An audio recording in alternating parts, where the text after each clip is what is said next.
Hi there. In the past week, House of the Dragon Season 2 has had casting updates and photo leaks, which indicate the return of the Triarchy on screen next season.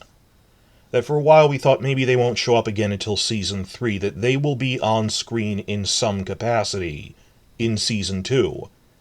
And above and beyond that, we're actually going to see their home territory in the Free Cities on screen for the first time ever, which was never even depicted in Game of Thrones. Well, the Triarchy it's not one government, it's a triple alliance between three of the 9 free cities, which are the major city-states across the Narrow Sea in Essos, that they're like a fantasy-inspired version of the Italian city-states, and they're constantly having trade wars with each other. The Triarchy is specifically made up of the free cities of Lys, Myr, and Tyrosh. They're 3 old enemies that realized, hey, if we combine our strength instead of wasting it fighting each other, our united power could rival Volantis or even rival Bravos. So they came together in this new triple alliance, like right before the start of the series. In episode 1, they said it was this new alliance that's bubbling up there.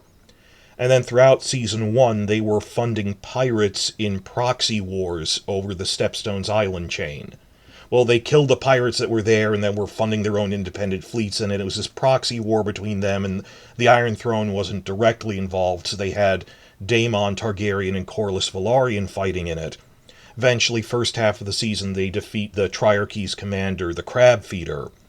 But then after the time jump, 10 years later, they said, the Triarchy has recovered its strength, is launching a new attack, and this time they're allied with Independent Dorne from the west, so they're hitting us on 2 fronts. So we have to fight over that again, and then they kept fighting in the 6-year time jump, and this is all going on constantly in the background, the endemic fighting there.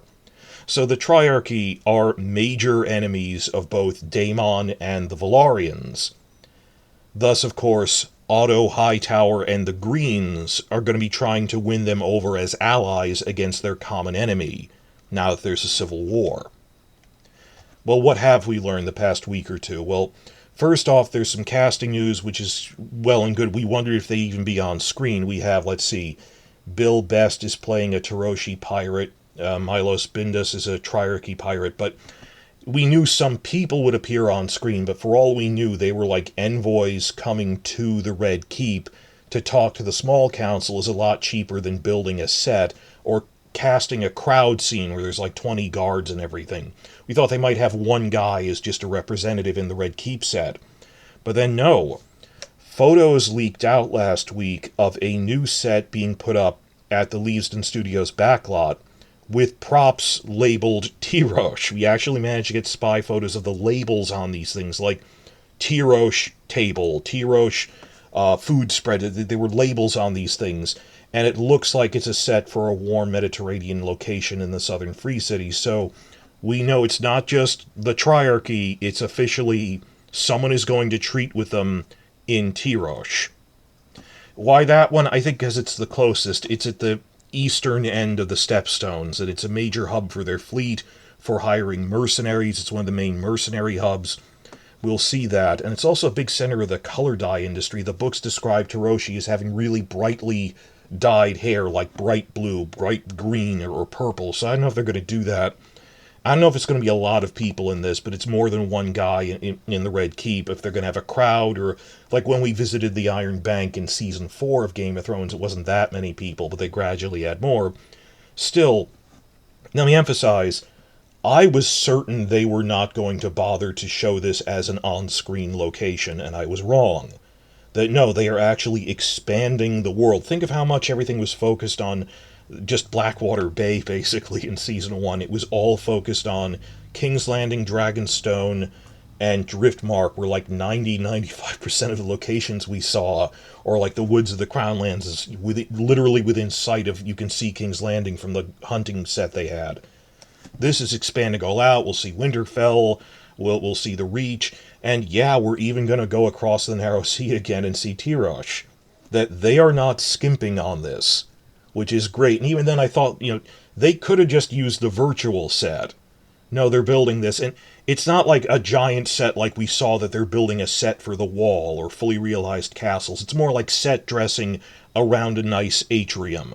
And a lot of this will be like when we saw Pentos in Season 1. They found a pre-existing castle, filmed there, and then the cityscape was all CGI. But fine, that's what it is, as long as they're working it into the story. And I've noticed TV first viewers tend to really comprehend things more when it's treated as a location, even when it's pure CGI. But like trying to explain that guy visiting the small council is from House Royce. People don't remember that. But if you have a scene set at Runestone in the Vale, people get it more that, oh, this is where this person is from. That it's because it's a book you haven't read. It's just a point on a map there. And I'm excited about this because the free cities are really interesting. They're one of the best parts of the World of Ice and Fire source book. In 2014, we found out so much about them because you think about they're outside of Westeros, but still a place that we have a lot to talk about, where they get a full chapter. Whereas, like, more obscure places like Yiti, their version of China, it's so far away we don't know that much about them.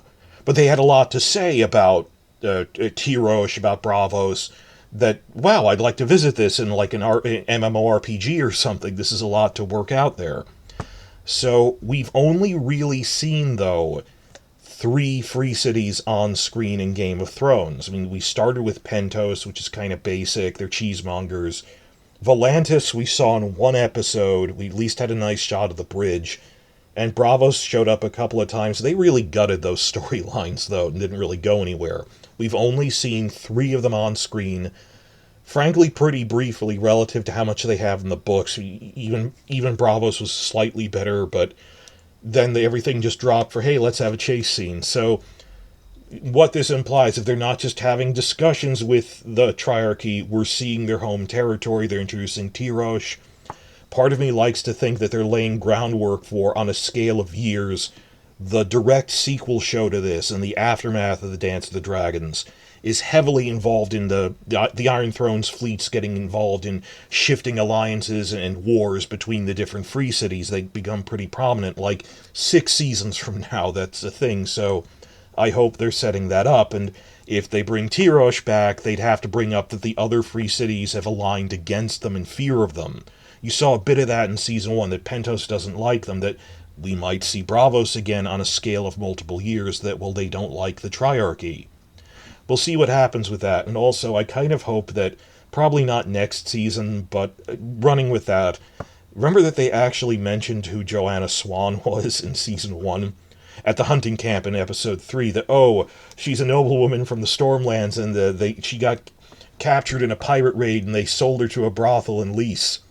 She becomes like the mirror version of what Mysaria did, becoming the shadow broker, the secret power broker in King's Landing, that working her way up the ranks from that she gets sold to Lys, but works her way up to be the shadow broker, running the city in all but name, on a scale of like 20 years she does this.